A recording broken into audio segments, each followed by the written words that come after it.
Hello friends, welcome in star study. Friends, आज के इस वीडियो में हम सीटेट का प्रैक्टिस सेट सॉल्व करेंगे, जिसमें सीडीपी हम सॉल्व करेंगे, सीडीपी एंड पेडागोजी, जो कि आप सभी के लिए बहुत ज़्यादा इम्पोर्टेंट है। आप सीटेट का एग्ज़ाम देने वाले हैं, जो कि होने वाला है 20 अगस्त को। तो इसके लिए सबसे ज़्यादा महत्वपूर्ण क्या होता है, सीटेट का एग्ज़ाम देने के लिए सबसे ज़्यादा इंपॉर्टेंट बात होती है कि आपको उसके प्रैक्टिस सेट ज़्यादा से ज़्यादा लगाने चाहिए, जिससे आपकी प्रैक्टिस भी हो जाती है और आपको ये भी पता चल जाता है कि मेरे कितने मार्क्स आ रहे हैं। तो चलिए शुरू करते हैं। इससे पहले हमने सीटेट का ही सीटेट का ही ईवीएस का और हिंदी का प्रैक्टिस सेट भी अपलोड कर दिया। अगर आपने वो वीडियो नहीं देखा है तो आप जाकर के उस वीडियो को देख लें। तो चलिए स्टार्ट करते हैं। इसमें आज का हमारा पहला सवाल है,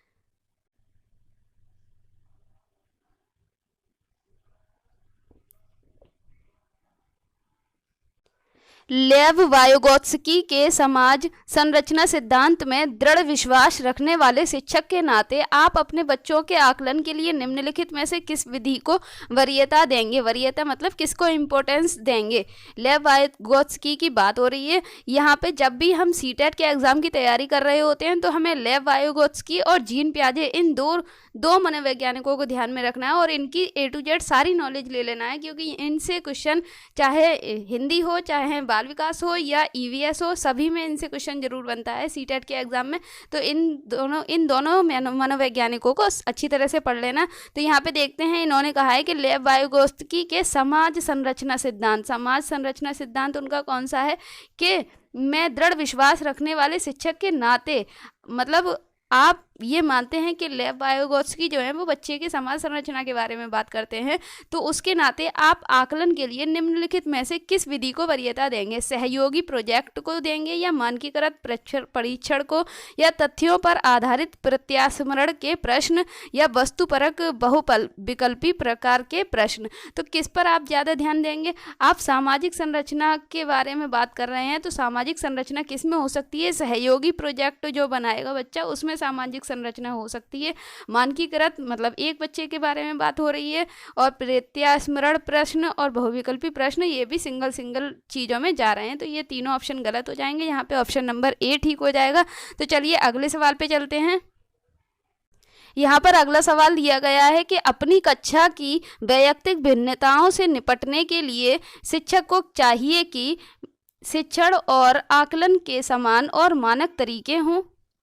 ये बच्चों को उनके अंकों के आधार पर अलग कर उनको नामित करें। ये तो गलत हो जाएगा, बच्चों को अलग तो करना ही नहीं चाहिए। बच्चों मतलब अलग अलग करके और उनको नामित करें कि कौन अच्छा है कौन बेकार है, तो ये चीज़ नहीं करनी चाहिए। बच्चों में क्लास में किसी भी बच्चों से बातचीत करें और उनके दृष्टिकोण को महत्व दें, ये बात तो ठीक है। विद्यार्थियों के लिए कठोर नियम लागू करें, ये बात गलत है। बच्चों के लिए कठोर नियम नहीं बनाने चाहिए। तो यहाँ पे ऑप्शन नंबर सी ठीक हो जाएगा। इसमें क्या है, बच्चों से हम बातचीत करेंगे तो उनके विचार और उनके जो दृष्टिकोण होगा, उनको दुनिया को देखने का नज़रिया और दूसरों को देखने का नज़रिया, वो सब चीज़ किससे पता चलेगी, जब हम उनसे बातचीत करेंगे। तो यहाँ पे ऑप्शन नंबर सी ठीक हो जाएगा। अगले सवाल पे चलते हैं। क्वेश्चन दिया गया है यहाँ पर, आकलन उद्देश्यपूर्ण होता है यदि।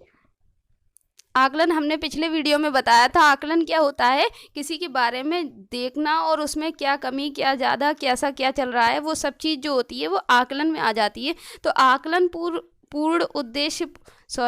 आकलन जो होता है उद्देश्यपूर्ण होता है जब इससे यदि विद्यार्थियों में भय और तनाव का संचार हो। ये तो गलत हो जाएगा, ये तो कोई उद्देश्य की बात नहीं हुई। इससे विद्यार्थियों और शिक्षकों को प्रतिपुष्टि फीडबैक प्राप्त हो, या केवल एक बार वर्ष के अंत में हो। केवल एक बार भी नहीं होना चाहिए आकलन। विद्यार्थियों की उपलब्धियों में अंतर करने के लिए तुलनात्मक मूल्यांकन किया जाए, मतलब विद्यार्थी जो एक दूसरे से ज़्यादा है उनकी तुलना के आधार पर मूल्यांकन किया जाए, तो ऐसा भी आकलन नहीं होना चाहिए। तो यहाँ पर आकलन उद्देश्यपूर्ण जब होता है जब इससे विद्यार्थियों और शिक्षकों को प्रतिपुष्टि और फीडबैक प्राप्त हो। मतलब क्या होता है, इसको हम दोबारा समझ लेते हैं कि इसमें क्या होता है, विद्यार्थियों जो बच्चे होते हैं उनके बारे में और शिक्षकों मतलब उनके बारे में फीडबैक जो प्राप्त होता है, टीचर ने कैसा पढ़ाया, बच्चों ने कैसा समझा और बच्चों की क्या क्या समझ में आ रहा है और टीचर को कहाँ कमी है, उसको कहाँ सुधार करने की ज़रूरत है। तो ये जब आकलन उद्देश्यपूर्ण होता है, जब इन सभी बातों के बारे में हमें पता चल जाता है, तो इसका मतलब हमें ये पता चलता है कि आकलन जो किया है वो उद्देश्यपूर्ण है। यहाँ पे ऑप्शन नंबर बी ठीक हो जाएगा। अब अगले सवाल पे चलते हैं। सवाल दिया गया है यहाँ पर, राष्ट्रीय पाठ्यचर्या की रूपरेखा एनसीएफ 2005 के अनुसार शिक्षक की भूमिका है। एनसीएफ 2005 से क्वेश्चन जरूर बनता है, चाहे ईवीएस हो, चाहे हिंदी हो, चाहे बाल विकास हो, सब में एनसीएफ 2005 से क्वेश्चन जरूर बनता है, क्योंकि एनसीएफ 2005 को आप सभी लोग अच्छे तरह से देख लेना। तो यहाँ पे ऑप्शन पढ़ते हैं। एनसीएफ 2005 के अनुसार शिक्षक की भूमिका कैसी होती है? सत्तावादी होती है, अधिनायकीय होती है, या अनुमतिपरक होती है, या सुविधादाता होती है? तो एनसीएफ 2005 के अनुसार एक टीचर की भूमिका जो होती है वो सुविधादाता की होती है। यहाँ पे ऑप्शन नंबर डी ठीक हो जाएगा। अब अगले सवाल पे चलते हैं। यहाँ पे पहले बता दें कि अगर वीडियो पसंद आ रहा हो तो वीडियो को लाइक कर दें, अपने फ्रेंड्स में शेयर कर दें। अगर चैनल पर नए हैं तो चैनल को सब्सक्राइब कर लें, और इसी तरह आपको अच्छे अच्छे टॉपिक पर अच्छे प्रैक्टिस सेट करवाते रहेंगे, जिससे आपकी सीटेट एग्जाम की तैयारी भी होती रहेगी और आपको प्रैक्टिस करना आ जाएगी कि इतनी देर में आप कौन सा क्वेश्चन करते हैं और आप कहाँ तक सही आंसर निकाल पा रहे हैं। क्योंकि सीटेट एग्जाम में क्या होता है, चारों ऑप्शन एक से नजर आते हैं, तो आपको पहचानना होता है कि कौन सा मजबूत है, कौन सा अच्छा आंसर है, वही टिक करना होता है। वैसे ऑप्शन ज़्यादातर ऐसे क्वेश्चन होते हैं, ऑप्शन चारों ही ठीक दिए होते हैं, बस आपको पहचानना है कि बात कहाँ तक पूछी जा रही है और हमें कौन सा आंसर लगाना है। तो चलिए यहाँ पे अगला सवाल पढ़ते हैं कि अनुसंधान सुझाते हैं कि एक विविध कक्षा में अपने विद्यार्थियों से शिक्षिका की अपेक्षाएं विद्यार्थियों के अधिगम पर महत्वपूर्ण प्रभाव छोड़ती हैं, या का एकमात्र निर्धारक होती हैं, के साथ संबंधित नहीं मानी जानी चाहिए पर कोई प्रभाव नहीं छोड़ती हैं। तो कौन सा ऑप्शन यहाँ पर ठीक हो जाएगा? शिक्षिका की जो अपेक्षाएं होती हैं वो विद्यार्थियों के अधिगम मतलब सीखने में क्या करती हैं, एक महत्वपूर्ण प्रभाव छोड़ती हैं। बच्चे सीखते हैं, अगर टीचर अच्छे से पढ़ाता है तो बच्चे भी अच्छे से सीखते हैं। तो यहाँ पे ऑप्शन नंबर ए ठीक हो जाएगा। अब अगले सवाल पे चलते हैं। अगला सवाल यहाँ पर दिया गया है, विशेष आवश्यकता वाले बच्चों को शामिल करना क्या है? एक काल्पनिक लक्ष्य है जिनमें अक्षमता न हो, अक्षमता बोलते हैं डिसेबिलिटी, जो बच्चों में कोई कमी होती है, न हो, उन बच्चों के लिए हानिकारक है, विद्यालयों पर भार बढ़ा देगा, शिक्षक के प्रति दृष्टिकोण, विषय वस्तु और आगे क्या दिया है यहाँ पर, धारण परिवर्तन की अपेक्षा रखता है। तो यहाँ पे कौन सा ऑप्शन ठीक हो जाएगा? तो यहाँ पे पूछा गया है विशेष आवश्यकता वाले बच्चों को शामिल करना क्या होता है, तो वो होता है शिक्षण के प्रति दृष्टिकोण, विषय वस्तु और धारण परिवर्तन की अपेक्षा रखता है। यहाँ पे ऑप्शन नंबर डी ठीक हो जाएगा। अगला सवाल है यहाँ पर, विविध प्रकार की सामाजिक, आर्थिक और सांस्कृतिक पृष्ठभूमि के बच्चों से युक्त कक्षा सभी विद्यार्थियों के अधिगम अनुभवों को बढ़ाती है। यह कथन है, आगे पढ़ेंगे ऑप्शन क्या है, पहले क्वेश्चन को फिर से समझ लेते हैं कि लिखा है इसमें विविध प्रकार की सामाजिक और आर्थिक, इससे क्या पता चलता है, विविध मतलब होता है अलग अलग तरह की, सामाजिक आर्थिक मतलब कोई गरीब कोई अमीर, सामाजिक किसी का रहन सहन कैसा है और किसी का कैसा है, सांस्कृतिक पृष्ठभूमि, सांस्कृतिक में भी पहनावा वगैरह आ जाता है और खान पीन, मतलब अलग अलग तरह के बच्चे हैं। पृष्ठभूमि के बच्चों से युक्त एक कक्षा है, एक कक्षा में अलग अलग तरह के बच्चे हैं, कोई गरीब कोई अमीर, कोई कैसा पहनता खाता है कोई कैसा पहनता खाता है। तो ऐसी कक्षा में सभी विद्यार्थियों के अधिगम अनुभव, ऐसी कक्षा क्या करती है, अधिगम अनुभवों को बढ़ाती है, संसाधन का काम करती है। ऐसी कक्षा जिसमें अलग अलग तरह के बच्चे होते हैं, वो एक दूसरे से अच्छी अच्छी अपने मतलब दोस्तों से उनके प्रकार की चीज़ें सीखते हैं, और जो उनमें होती हैं क्वालिटीज़ वो उनके दोस्तों को अच्छी लगती हैं तो वो सीखते हैं। जैसे कोई बोली सीख जाता है, कोई लिखना सीख जाता है, जैसे कुछ बच्चे उर्दू, हिंदू बच्चे उर्दू सीख जाते हैं, तो कुछ उर्दू जो मुस्लिम बच्चे होते हैं वो संस्कृत सीख जाते हैं, तो और भी ऐसी बहुत तरह के बच्चे होते हैं। तो यह कथन ये ऐसी कक्षा जो होती है विद्यार्थियों के अधिगम मतलब सीखने के अनुभवों को बढ़ाती है। तो यह कथन गलत है या सही है, ये हमें ऑप्शन देखकर पहचानना है। तो पहले हमें चारों ऑप्शन पढ़ने होंगे। तो ये बात क्या हो जाएगी, यह बात हमारे अकॉर्डिंग क्या हो जाएगी, ऑप्शन नंबर ए पढ़ते हैं गलत, क्योंकि यह बच्चों के लिए दुविधा उत्पन्न कर सकता है और स्वयं को अलग अलग महसूस कर सकते हैं। सही, क्योंकि बच्चे अपने साथियों से अनेक कौशल सीखते हैं। सही, क्योंकि इसमें कक्षा अधिक श्रेणीबद्ध दिखाई देती है।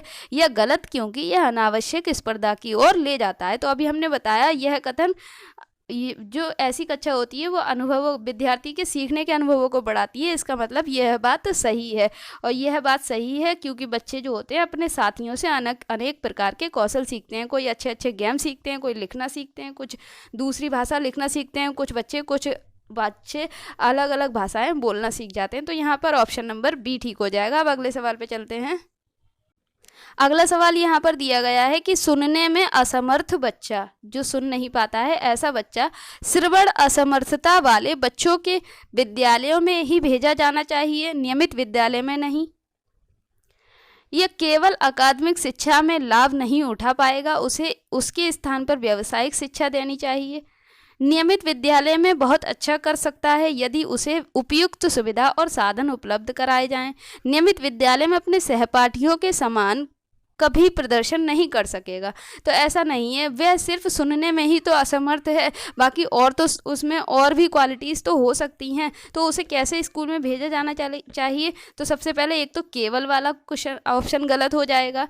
दूसरा यहाँ पर लिखा गया है कि नियमित विद्यालय में अपने सहपाठियों के समान कभी प्रदर्शन नहीं कर सकेगा, तो यह भी ऑप्शन गलत हो जाएगा। अब हमारे पास बचते हैं दो ऑप्शन। एक है श्रवण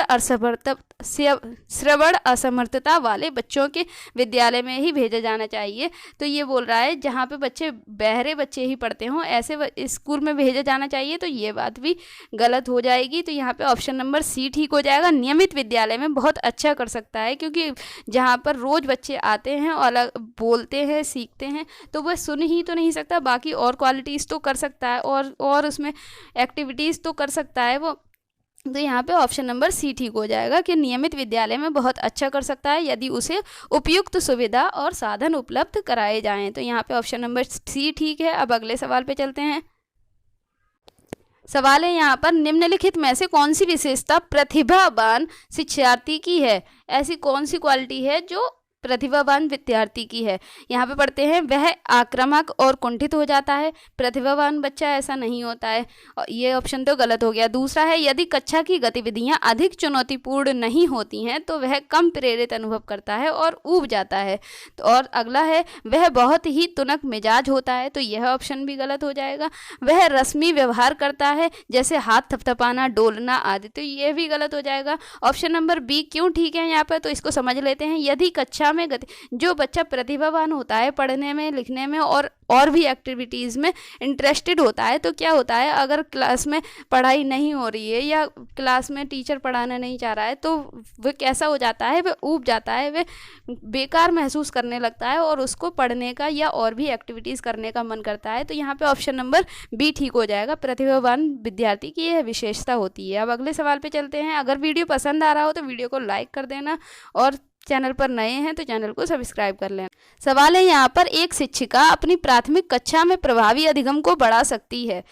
तो ऑप्शन देखते हैं। एक शिक्षिका जो टीचर होती है वह प्राथमिक कक्षा की बात हो रही है, क्योंकि हम प्राइमरी का पेपर दे रहे हैं तो प्राथमिक कक्षा की ही बात होगी। यहाँ पर अगर आप जूनियर का पेपर देने जाते हैं तो वहाँ पे जूनियर के हिसाब से आपको आंसर देना है, ना कि प्राथमिक के हिसाब से, क्योंकि प्राथमिक कक्षा के रूल अलग होते हैं। प्राथमिक कक्षा के जो 1 से 5 तक के बच्चे होते हैं उनका माइंड सेट कुछ अलग तरह का होता है, और जो अपर लेवल के या जूनियर के होते हैं जो बच्चे, उनका माइंड सेट अलग होता है। तो आपको उस हिसाब से आंसर देने, क्योंकि सीटेट जो होता है वो यूपी टेट की तरह तो नहीं होता है, ये साइकोलॉजिकल बेस होता है, तो आपको उस हिसाब से आंसर देने होते हैं। तो यहाँ पे ऑप्शन पढ़ते हैं। पहला है, अधिगम में छोटी छोटी उपलब्धियों के लिए पुरस्कार देकर प्राथमिक कक्षा में अधिगम को कैसे बढ़ाया जाता है, मतलब सीखने की प्रक्रिया को कैसे बढ़ाया जा सकता है। अधिगम में सीखने में छोटी छोटी उपलब्धियों को, जैसे टेस्ट लिया या खेल कूद प्रतियोगिता कराई, तो उसमें बच्चों के लिए छोटे छोटे पुरस्कार देकर, या ड्रिल और अभ्यास के द्वारा, या अपने विद्यार्थियों में प्रतियोगिता को प्रोत्साहन देकर, यह विषय वस्तु को विद्यार्थियों के जीवन के साथ संबंधित करके। तो यहाँ पे कौन सा ऑप्शन ठीक हो जाएगा? प्राथमिक कक्षा में जो सीखने की प्रक्रिया को बढ़ाया जा सकता है वो ऐसे बढ़ाया जा सकता है कि जो भी किताब में पढ़ाया जा रहा है उसको विद्यार्थियों के जीवन के साथ, कविताओं के माध्यम से या कहानी के माध्यम से उनके जीवन के साथ जोड़कर अच्छी तरह से उनको उनके इंटरेस्ट को बढ़ाया जा सकता है। कैसे क्या होता है कि अगर कोई बारिश वाला चैप्टर या पोएम आ जाती है तो हम उनसे सवाल करने लगेंगे कि आपने बारिश देखी है, बारिश होते देखी है, बारिश के मौसम में क्या क्या होता है। तो बच्चे अपने अपने जीवन के स्तर के साथ सोचते हैं और बताते हैं कि अलग अलग तरह के विचार अपने प्रस्तुत करते हैं। तो यहाँ पे ऑप्शन नंबर डी ठीक हो जाएगा। ऐसे ही अगर उनसे पेड़ों के बारे में, मतलब पेड़ के बारे में कोई कहानी या कविता है तो अगर उनसे पूछा जाएगा तो वो अपने व्यूज़ उस पर देंगे और इस तरह से उनका अधिगम का इंटरेस्ट भी बढ़ेगा और उनको पढ़ने में मन भी लगेगा। अब अगले सवाल पे चलते हैं। क्वेश्चन है, बच्चों के बारे में निम्नलिखित कथनों में से कौन से सही हैं? बच्चे जानकारी के निष्क्रिय प्राप्त करता है, ये तो गलत बात हो जाएगी, निष्क्रिय नहीं होते हैं। बच्चे समस्या समाधान करता है, बच्चे वैज्ञानिक शोध करता है, या फिर बच्चे पर्यावरण के सक्रिय अन्वेषक होते हैं। तो यहाँ पर कौन कौन से ऑप्शन ठीक हो जाएंगे तो देखते हैं। सही बात पूछ रहा है यहाँ पर, तो बच्चे समस्या समाधानकर्ता भी होते हैं, बच्चे वैज्ञानिक शोधकर्ता भी होते हैं, बच्चे पर्यावरण के सक्रिय, पर्यावरण जो पेड़ पौधे और आसपास की जलवायु वगैरह जो आ जाती है इसमें, तो इसके अन्वेषक, सक्रिय अन्वेषक भी होते हैं। तो यहाँ पे ऑप्शन नंबर बी ठीक हो जाएगा, 2, 3 और 4। अब अगले सवाल पे चलते हैं। इस वीडियो में हम पूरे 30 क्वेश्चन करेंगे। अगर वीडियो पसंद आ रहा हो तो वीडियो को लाइक जरूर कर देना। तो अगला सवाल है यहाँ पर, विद्यार्थियों में संप्रत्यात्मक विकास को प्रोत्साहन देने के लिए निम्नलिखित में से कौन सी विधि सबसे अधिक प्रभावी है? तो यहाँ पे ऑप्शन है, पुराने प्रत्ययों से किसी संदर्भ के बिना नए प्रत्ययों की अपने आप समझ जाना, या फिर याद करने के लिए कहकर विद्यार्थियों को गलत विचारों को सही विचारों में बदलना। ये ऑप्शन तो गलत हो जाएगा। विद्यार्थियों को बहुत से उदाहरण देना और तर्क शक्ति का उपयोग करने के लिए प्रोत्साहित करना, ये बात तो ठीक लग रही है। जब तक विद्यार्थियों में वांछित संप्रत्यात्मक परिवर्तन न किया जाए तब तक दंड का उपयोग करना, तो दंड का उपयोग तो करना ही नहीं है। तो यहाँ पर कौन सा ऑप्शन ठीक हो जाएगा? तो ऑप्शन नंबर सी यहाँ पर ठीक हो जाएगा। विद्यार्थियों को बहुत से उदाहरण देना ताकि बच्चों को वो चीज़ समझ में आ जाए और वो अपने स्तर से उसको जोड़कर देख सकें। तो यहाँ पर ऑप्शन नंबर सी ठीक है। अगला क्वेश्चन है यहाँ पर, प्राथमिक विद्यालय में बच्चे उस वातावरण में सबसे प्रभावी ढंग से सीखते हैं जहाँ उनकी संवेगात्मक आवश्यकताओं की पूर्ति होती है और वे अनुभव करते हैं कि वे महत्वपूर्ण हैं, या जहाँ शिक्षक एकाधिकारी होता है और स्पष्ट आदेश देता है कि क्या किया जाना चाहिए। मतलब जहाँ पर शिक्षक का ही अधिकार हो और बच्चे अपने स्तर से कुछ न कर पाएँ, तो ऐसा वहाँ पर ये बात तो गलत हो जाएगी और वहाँ पर बच्चे सीखना भी नहीं चाहेंगे। जहाँ मूल रूप से पढ़ने लिखने और गणित संज्ञानात्मक कुशलताओं पर ही ध्यान का केंद्र हो और बल दिया जाता हो, तो ये क्या हो जाएगा? ये भी गलत हो जाएगा। अगला है, जहाँ शिक्षक सारे अधिगमों में आगे आता है और विद्यार्थियों को निष्क्रिय रहने की अपेक्षा करता है, तो यहाँ पे ये बात भी गलत हो जाएगी। सिर्फ शिक्षक के ऊपर नहीं होता है, जहाँ पे शिक्षक बताए और बच्चे अपने अकॉर्डिंग उसको सीखें, तो वो बात ठीक होती है। तो यहाँ पर ऑप्शन नंबर ए ठीक हो जाएगा। सवाल नंबर 13 का ऑप्शन नंबर ए ठीक है। अब 14वें सवाल पे चलते हैं। एक बच्चा खिड़की के सामने से एक कोए को उड़ता हुआ देखता है और कहता है, एक पक्षी। इससे बच्चे के विचार के बारे में क्या पता चलता है? बच्चे की स्मृतियां पहले से भंडारित होती हैं, बच्चे में पक्षी का प्रत्यय विकसित हो चुका है, बच्चे ने अपने अनुभवों बताने के लिए भाषा के कुछ उपकरणों का विकास कर लिया है। तो यहाँ पर कौन सा ऑप्शन ठीक हो जाएगा? तो यहाँ पर ऑप्शन नंबर डी ठीक हो जाएगा, क्योंकि यहाँ पर क्या है, बच्चे में पक्षी का प्रत्यय विकसित हो चुका है। वह पहचान नहीं पाता है, लेकिन ये कह सकता है कि यह पक्षी है। कोई भी उड़ती हुई चीज़ देखता है तो वो क्या करता है, यह पक्षी है। तो यहाँ पर ऑप्शन नंबर डी ठीक हो जाएगा, उसमें पक्षी का प्रत्यय विकसित हो चुका है। अगला सवाल है यहाँ पर, कोई शिक्षिका अपने विद्यार्थियों को कहे कि उन्हें भीतरी प्रेरणा के साथ कार्य करने के लिए प्रोत्साहित कर सकें, तो क्या होगा इसमें, अगर किसी बच्चे को मोटिवेट करना है, किसी बच्चे को कहना है कि वह, किसी बच्चे को मतलब प्रेरणा का मतलब ही होता है मोटिवेट करना है, तो उसको हम क्या कहेंगे कि जिससे वो अंदर से प्रेरित हो जाए और उस काम को करने के लिए खुद से सेल्फ मोटिवेट हो जाए। तो यहाँ पे क्या कहना उचित होगा, चलो इसे उसके करने से पहले समाप्त कर लो, या फिर तुम उसके जैसे क्यों नहीं हो सकते, देखो उसने इसे एकदम ठीक कर दिया, या फिर काम जल्दी पूरा करो तो तुम्हें एक टॉफ़ी मिलेगी, इसे, ये तो लालच हो गया, इसे करने की कोशिश करो तुम सीख जाओगे। तो यहाँ पर कौन सा ऑप्शन ठीक हो जाएगा, अगर हम बच्चे को कहेंगे, अगर उसको नहीं आता है तो हम कहेंगे इसे करने की कोशिश करो तो तुम सीख भी जाओगे और तुम्हें ये काम आ भी जाएगा तो सीख जाओगे। तो यहाँ पर ऑप्शन नंबर डी ठीक हो जाएगा। अब अगले सवाल पे चलते हैं। सवाल है यहाँ पर, कोई शिक्षिका अपने विद्यार्थियों को अध्ययन करने हेतु आंतरिक रूप से उत्प्रेरित करने के लिए कैसे प्रोत्साहित कर सकती है। ऊपर जैसा ही क्वेश्चन है, उसमें चिंता और डर पैदा करके, या प्रतियोगात्मक परीक्षण से, व्यक्तिगत लक्ष्य निर्धारित करने और उनमें निपुणता पाने में उन्हें मदद देकर, यह साफ दिखाई पड़ने वाले इनाम देकर, जैसे टॉफ़ी। ये लालच वाली बात तो गलत हो जाएगी और उसमें चिंता और डर भी पैदा करना नहीं चाहिए, लेकिन प्राथमिक स्तर की बात हो रही है तो क्या करना होगा, यहाँ पर ऑप्शन नंबर सी ठीक हो जाएगा। व्यक्तिगत लक्ष्य देना, निर्धारित करना और उनसे ये कहना कि बेटा सीखो, तुम आगे जाकर सीख जाओगे और कोशिश करोगे तो सीख जाओगे। तो यहाँ पर ऑप्शन नंबर सी ठीक हो जाएगा। अब अगले सवाल पे चलते हैं। सवाल है यहाँ पर, किसी प्रारंभिक कक्षा में प्रभावशाली शिक्षक का उद्देश्य विद्यार्थियों को उत्प्रेरित करना होगा सीखने के लिए, जिससे वे जिज्ञासु बने और सीखने के लिए ही सीखना पसंद करें। यह रटकर तो बात गलत ही हो जाएगी, लेकिन फिर भी ऑप्शन पूरा पढ़ लेना है ताकि वहाँ पर यह भी न लिखा हो कि रटकर नहीं, तो रटकर याद करने के लिए जिससे वे प्रत्यास्मरण करने में अच्छे बने। तो ये तो बात गलत है। दंडात्मक उपायों, दंड तो देना ही नहीं है, ऐसे काम करने के लिए जिससे परीक्षा के अंत में वे अच्छे अंक पा सकें। तो सिर्फ अंक पाने के लिए भी नहीं, दंड देने के लिए भी नहीं, रटकर सीखने के लिए भी नहीं, ऐसे काम करना चाहिए जिससे बच्चे प्रेरित हों सीखने के लिए, जिससे वे जिज्ञासु बने। उनमें किसी टॉपिक, जैसे कोई भी टॉपिक चल रहा है तो उसमें उसके बारे में जानने के लिए उनमें जिज्ञासा उत्पन्न हो और सीखने के लिए भी वो सीखना पसंद करें। अब अगले सवाल पे चलते हैं। सवाल है, निम्नलिखित में से कौन सा उदाहरण प्रभावशाली विद्यालय की प्रथा का है। निरंतर तुलनात्मक मूल्यांकन या शारीरिक दंड तो है ही नहीं, व्यक्ति सापेक्ष अधिगम या प्रतियोगात्मक अधिगम। तो यहाँ पर कौन सा ऑप्शन ठीक हो जाएगा, ऑप्शन नंबर सी ठीक हो जाएगा। व्यक्ति सापेक्ष अधिगम जो होता है वह प्रभावशाली विद्यालय की प्रथा का है। अब अगले सवाल पे चलते हैं।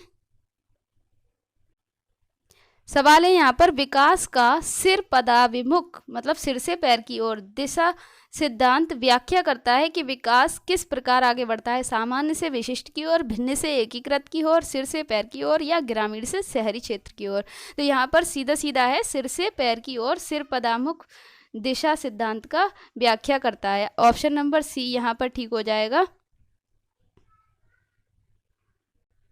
सवाल है यहाँ पर, भाषा विकास के लिए सबसे संवेदनशील समय निम्नलिखित में से कौन सा होता है। भाषा के विकास के लिए बात हो रही है तो कौन सा समय सबसे ज़्यादा संवेदनशील होता है। कीवर्ड हमें पहचानने होते हैं कि क्वेश्चन में क्या पूछ रहा है। आप कितना भी बड़ा क्वेश्चन पढ़ सकते हैं, लेकिन आपको जब तक उसको समझ में नहीं आएगा, जब तक आप उसका आंसर ही नहीं निकाल पाएंगे। तो यहाँ पर ऑप्शन नंबर ए है, जन्म पूर्व का समय या मध्य बचपन का समय। भाषा विकास की बात हो रही है, वयस्कावस्था का समय, वयस्क हो जाएगा तब थोड़ी ना सीखेगा भाषा को, तो ये तो ऑप्शन गलत हो जाएगा। प्रारंभिक बचपन का समय, जन्म से पूर्व भी नहीं सीखेगा, मध्य बचपन में भी नहीं, वयस्क मतलब बड़े होकर भी नहीं। तो यहाँ पर प्रारंभिक बचपन का जो समय होता है उस समय बच्चा भाषाएं सीखता है और तरह तरह की भाषाएं बोलना, जैसे वो माहौल में रहता है वैसी भाषा बोलना सीख जाता है। तो यहाँ पर ऑप्शन नंबर डी ठीक है।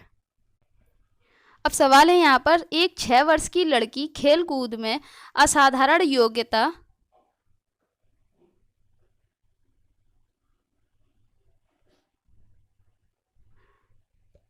प्रदर्शन करती है। उसके माता पिता दोनों ही एक खिलाड़ी हैं, उसे नित्य प्रशिक्षण प्राप्त करने भेजते हैं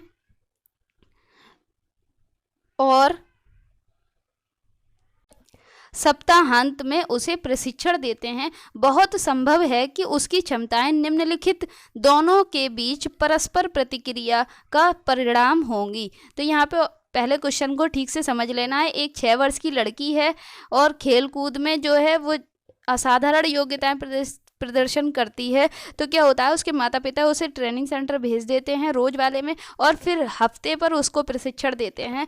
तो ऐसे बच्चे में उसकी क्षमताएं जो होती हैं दोनों के बीच परस्पर प्रतिक्रिया का परिणाम होती हैं। कैसा कि आनुवंशिकता और पर्यावरण का, वृद्धि और विकास का, स्वास्थ्य और प्रशिक्षण का, या अनुशासन और पौष्टिकता का। तो यहाँ पर कौन सा ऑप्शन ठीक हो जाएगा? तो ऑप्शन नंबर यहाँ पर बी ठीक हो जाएगा, वृद्धि और विकास का। उसमें वृद्धि भी हो रही है और वह बाकी चीजों को सीख भी रही है। समाजीकरण के गोड़वाहक विद्यालय और पास पड़ोस से हो सकते हैं। सॉरी, यहाँ पर ऑप्शन नंबर ए ठीक होगा, क्योंकि माता पिता से उसको कुछ गुण सीखने को मिल रहे हैं और वो जो ट्रेनिंग सेंटर पर जो ट्रेनिंग प्राप्त कर रही है वो पर्यावरण के अंतर्गत आ जाएगी। तो यहाँ पर ऑप्शन नंबर ए ठीक हो जाएगा। अब अगले सवाल पे चलते हैं। सवाल है यहाँ पर, निम्नलिखित में से कौन सा समाजीकरण के गौड़वाहक हो सकते हैं? परिवार और पास पड़ोस, विद्यालय और पास पड़ोस, विद्यालय और निकटतम परिवार के सदस्य, या परिवार और रिश्तेदार। तो कौन सा ऑप्शन यहाँ पर ठीक हो जाएगा? समाजीकरण के गौड़वाहक हैं विद्यालय और पास पड़ोस। यहाँ पर ऑप्शन नंबर बी ठीक है। सवाल है यहाँ पर, लेव वाइगोत्स्की के अनुसार संज्ञानात्मक विकास का मूल कारण है संतुलन, सामाजिक अन्योन्य क्रिया, मानसिक प्रारूपों का समायोजन, या उद्दीपक अनुक्रिया युग्मन। तो यहाँ पर कौन सा ऑप्शन ठीक हो जाएगा? लेव वाइगोत्स्की के अनुसार बात हो रही है, तो यहाँ पर ऑप्शन नंबर बी ठीक हो जाएगा। सामाजिक अन्योन्य क्रिया जो होती है वो मूल कारण होती है संज्ञानात्मक विकास का। तो यहाँ पर ऑप्शन नंबर बी ठीक है।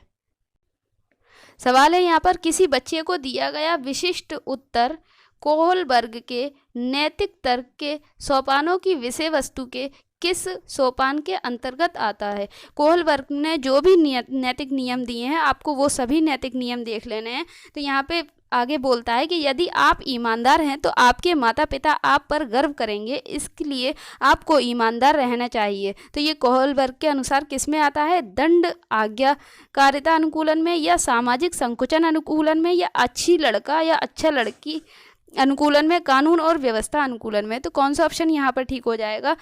यदि आप ईमानदार हैं तो माता पिता आप पर गर्व करेंगे और ईमानदार रहना, इसलिए आपको ईमानदार रहना चाहिए। तो ये किस में आ जाएगा? सामाजिक संकुचन अनुकूलन में आ जाएगा। ऑप्शन नंबर बी यहाँ पर ठीक हो जाएगा।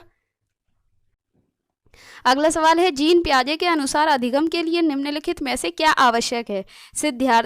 शिक्षार्थियों द्वारा पर्यावरण की सक्रिय खोजबीन, वयस्कों के व्यवहार का अवलोकन, या ईश्वरीय न्याय पर विश्वास, शिक्षकों और माता पिता द्वारा पुनर्वलन। तो कौन सा ऑप्शन यहाँ पर जीन पियाजे के अकॉर्डिंग ठीक होगा? तो यहाँ पर ऑप्शन नंबर ए ठीक हो जाएगा, शिक्षार्थियों द्वारा पर्यावरण की सक्रिय खोजबीन। जीन पियाजे क्या कहते हैं? बच्चे जो होते हैं नन्हे वैज्ञानिक होते हैं। तो यहाँ पर खोजबीन से आ जाएगा ऑप्शन नंबर ए ठीक। सवाल नंबर 26 है, जीन पियाजे के अनुसार, जीन पियाजे से एक और क्वेश्चन आ गया। जीन पियाजे के अनुसार प्रारूप स्कीम निर्माण वर्तमान योजनाओं के अनुरूप बनाने हेतु नवीन जानकारी में संशोधन और नवीन जानकारी के आधार पर पुरानी योजनाओं में संशोधन के परिणाम के रूप में घटित होती है। इन दो प्रक्रियाओं को जाना जाता है, क्या जाना जाता है? समायोजन और अनुकूलन के रूप में, या समावेशन और अनुकूलन के रूप में, साम्यीकरण और संशोधन के रूप में, या समावेशन और समायोजन के रूप में। तो जो स्कीम होती है उसका निर्माण जो होता है योजनाओं के अनुरूप बनाने हेतु नवीन जानकारी में जो होता है संशोधन होता है, और नवीन जानकारी के आधार पर पुरानी योजनाओं में संशोधन जो होता है वो परिणाम के रूप में घटित होता है। तो इन प्रक्रियाओं को कैसे जाना जाता है? समावेशन और समायोजन के रूप में जाना जाता है। समावेशन क्या होता है?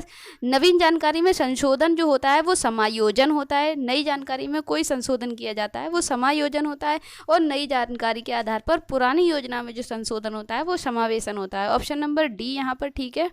अब अगले सवाल पे चलते हैं।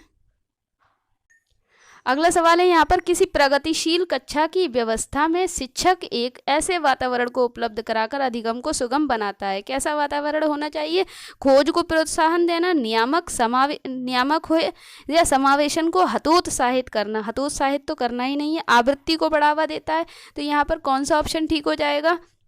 जब प्रगतिशील कक्षा व्यवस्था में शिक्षक की आवृत्ति को बढ़ावा देता है तो अधिगम सुगम बन जाता है। तो यहाँ पर ऑप्शन नंबर डी ठीक हो जाएगा। ऑप्शन नंबर डी यहाँ पर ठीक है, आवृत्ति को बढ़ावा देना।